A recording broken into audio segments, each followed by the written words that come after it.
Alright Batman fans, we've got some major updates on The Batman Part 2. We're talking release dates, returning cast, insane plot leaks, and a villain that might just be Batman's biggest challenge yet.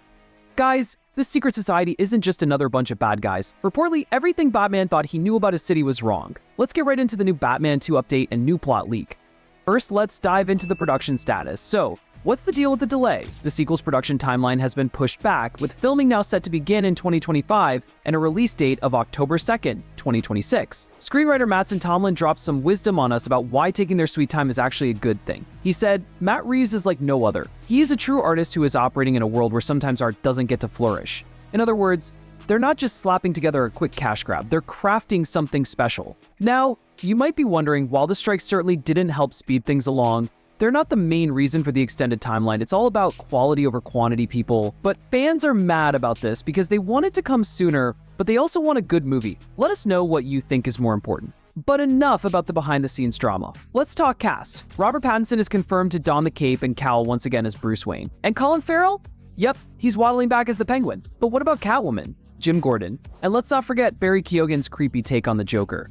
Well, let's just say the bat signal is still out on those ones. No confirmations yet, but reports have said there's a potential there for some epic returns. But guys, while we've been focused on Batman's gadgets and villains, a more insidious evil has been growing right under our noses. So now for the juicy part. What are the leaked plot details for Batman Part 2? Imagine how deeply we can hurt the Batman. Break his heart and his will by killing this. Enter the Court of Owls, a secret society that's been manipulating Gotham's elite for generations. These aren't your typical Batman bad guys. We're talking about a shadowy organization that represents a deeper level of corruption in the city. How does this connect to the first movie? Well, remember all those narrative threads about Thomas Wayne's legacy in the city's systemic corruption? Turns out, they might have been breadcrumbs leading us straight to the Court of Owls' doorstep. This isn't just another group of costume criminals for Batman to punch his way through. The Court of Owls is composed of Gotham's wealthiest citizens, operating in plain sight while hiding in the shadows. Reportedly, it's a challenge that goes beyond anything the Batman has faced before. What's really interesting is how this villain choice connects to the themes established in the first film. Insiders have said the emergence of the Court of Owls could redefine Batman's entire mission in Gotham.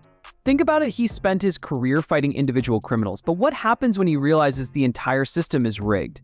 It's like finding out the chessboard you've been playing on is actually alive and trying to eat you. While this is a disappointment for new fans because they want villains like Clayface, there is hope because there might still be a way to tie him into the storyline. Remember that cryptic exchange between the Riddler and Joker at the end of The Batman?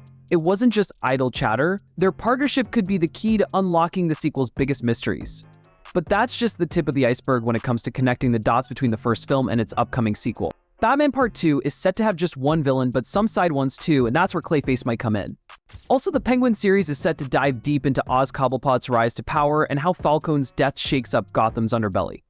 But here's where it gets really interesting. All this upheaval could be the perfect cover for the Court of Owls to make their move. Reports have said that the Penguin is integral to what happens between Batman and the Batman Part 2, and he confirmed that he will be back for Part 2. We've got a Batman sequel that's taking its sweet time, but for good reason.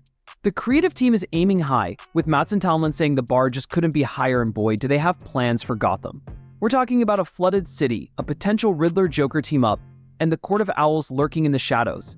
It's a perfect storm of chaos that's going to push Batman to his limits. And with the Penguin spin-off series bridging the gap, we're in for a wild ride. How do you think Batman's going to handle the Court of Owls? Will he stick to his usual methods, or is it time for a new playbook? Drop your theories in the comments, and subscribe. Let's get to 1,000 subscribers.